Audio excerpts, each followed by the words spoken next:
So, what is referred to as the third eye is, we always said Shiva will open his third eye and he can burn up the whole existence if he wants. You need to understand, this is a dialectical culture. You don't take these things literally, logically. You need to always read behind it. Unfortunately, people start interpreting it as a logical thing and its whole thing is so badly distorted. Dimensions which cannot be expressed logically are always packed up in these kinds of stories so that they are preserved without distortion. So Shiva opens his third eye and either everything burns up or he sees everything clearly. So third eye is not a physical thing. It is just that if your energies reach a certain peak within you, you have a new clarity of vision of life. You see everything from a completely different dimension. So you start seeing things, it's an inner eye we say. We can say you can turn it inward or outward, whichever way you turn it. So these eyes are only outward. You can't roll your eyeballs inward and see what's within you, isn't it? So third eye is both ways. If you want, you can turn it inward or you can turn it outward. Whichever way, you are seeing life beyond the normal limitations of your perception. Your perception has risen beyond the physical. That is the third eye. Why is it connected to a particular spot in your body? Among the seven chakras, the sixth dimension is called as Agna. Agna is located slightly above where the eyebrows meet. There are three dimensions attached to it. These three dimensions are traditionally named after Shiva, three different forms of Shiva. But these three are actual experiential points in the body, where if your energy moves to that point, your experience of life alters itself.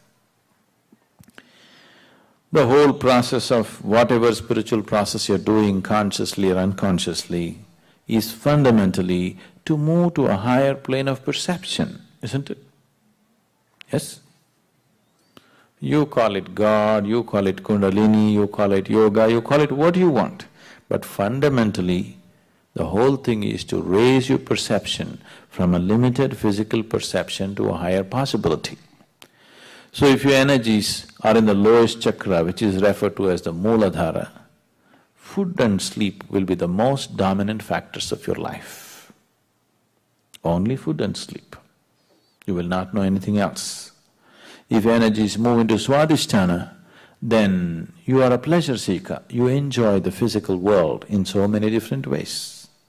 If your energies move into Manipuraka, then you are a doer in the world, you are an achiever. If your energies move into Anahata, you are a creative person, maybe you are an artist, you are a painter, you are something, you're more creative about life. If your energies move into Vishuddhi, if they become dominant there, you are a powerhouse. Power need not just mean this. Human beings can be powerful in so many different ways. So, this is the power center. If energies move into your Agna, then you have clarity of vision. Now, you are intellectually realized, not experientially realized. Intellectually realized, you touched a point where life cannot disturb you. Life cannot take a toll on you because intellectually you're realized, but still you're not ecstatic in any way. You don't know the ecstasy of life, but you have stability of life. Nothing can touch you, nothing can disturb you, you come to that point. From the lowest point of Mooladhara to Agna, there are many ways of reaching there. There's so many paths, a million different paths of how to get there. But from Agna to Sahasrara, there is no way. It's a pathless path. This is the reason why a lot of people are talking only about peace, because they only got till here and they don't know what's beyond. So they're assuming and concluding that that's all there is, because there is no particular path or method to get beyond. There are no particular methods or there are no methods. When all methods are dropped, only then from Agna to Sahasrara one will reach. If your energies touch your Sahasrara, the topmost chakra, you will become ecstatic like for no reason. Simply you're ecstatic. You don't need any external stimulus. You will see those of you who come to the Bhava Spandana, simply ecstatic. Nothing is happening. Nobody is telling you beautiful things, nor did you dinner lottery, nothing.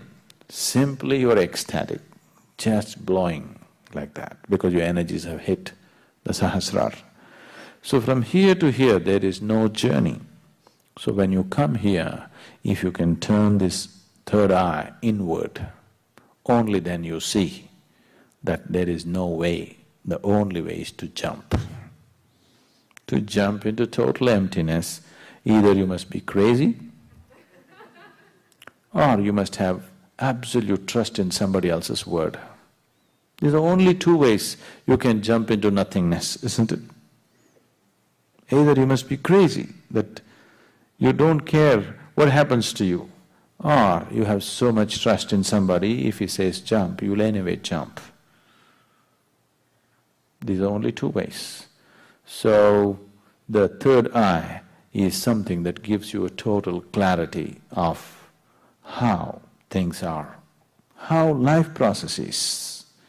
When I say life, don't think of life in terms of waking up in the morning, eating, going to the party, not that life. Fundamental life, life as you, life as an entity, life as a basis of existence right now. Once you have a clear vision of this, then the way you function and the way you conduct your life is very, very different. So once your third eye opens, it is not that this is going to split and open up, your perception has risen beyond the physical. You have started seeing that which is beyond the physical. You know, have you heard about those schools and they have them blind so that they develop this ability to do remote viewing and… No, those schools are fundamentally trying to develop the intuitive nature of the mind. But I am not talking about the mind when I say the third eye. See, mind is capable of fantastic things by itself. You have not explored even a small percentage of the mind's capabilities. Human beings have not explored even a very small capabilities of the mind. What they're trying to do by closing off the eyes for a certain period is to develop an intuitive mind. See, for example, a person who is visually handicapped, his sense of the other four senses are very high, isn't it? Have you noticed this? Their capability is so uncanny about how they hear things, how they know things just by the direction of the sound is so uncanny. So that is about heightening a certain aspect of the mind so that they become intuitive. That's a different dimension. If even in India, people who want to train in astrology, people who want to train in predicting other people's lives and things, they shut their eyes off for long periods so that they learn to use their mind in a particular way. When I say third eye, we are not talking about the mind at all. It doesn't involve the normal process of the mind. It's a different dimension by itself.